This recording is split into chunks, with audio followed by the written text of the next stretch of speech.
City India news, महाराष्ट्रातील लोकप्रिय news channel.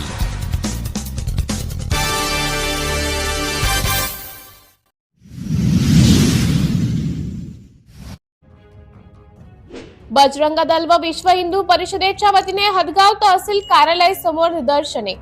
Chhatrapati Sambhajinagar येथील औरंगजेबाची कबर ही काढून टाकण्यात यावी यासाठी विश्व हिंदू परिषद, बजरंग दल व तसेच संपूर्ण हिंदू संघटनेने एकत्र येत हदगाव तहसील कार्यालयासमोर निदर्शने केले असून त्यानंतर ठिय्या आंदोलन करण्यात आला आहे।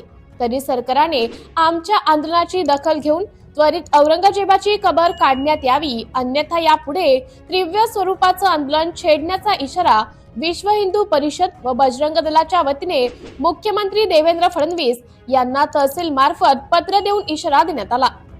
सिटी इंडिया न्यूज साठी प्रतिनिधी शिवाजी खुणे, हदगाव।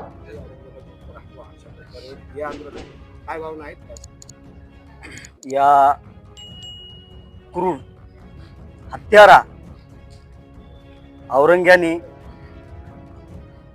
मठ मंदिर उद्ध्वस्त केली होती आणि धर्मवीर छत्रपती संभाजी महाराजाला 40 दिवस वेगवेगळ्या यातना देऊन या औरंग्याने क्रूर असा वध केल्यासारखं केलं आमच्या छत्रपती संभाजी महाराजाचं।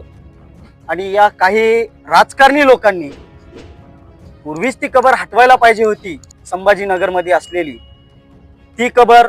आम्ही निवेदनाच्या माध्यमातून सरकारला विनंती करतोय की या औरंग्याची कबर येत्या काही दिवसामध्ये आपण हटवावी, अन्यथा अयोध्येविषयी जशी कार सेवा निघाली होती अयोध्येमध्ये, तशीच कार सेवा छत्रपती संभाजीनगरला निघेल आणि ती कार सेवा औरंग्याच्या कबरीवर धडकेल आणि त्या कबरीला आम्ही जमीनदोस्त करू, असं या माध्यमातून सांगतो। सरकारला पुन्हा एकदा विनंती करतो की येणाऱ्या काही दिवसामध्ये, एका महिन्यामध्ये जर तुमच्यानं जर शक्य होत नसेल कबर हटवणं, तर बजरंग दलाला, विश्व हिंदू परिषदेला आणि सर्व तमाम हिंदू बांधवांना, छत्रपती संभाजी महाराजांच्या मावळ्यांना सगळ्यांना माहिती आहे की कशा पद्धतीने ती कबर हटवायची, ते आम्ही हटवून दाखवू मध्ये।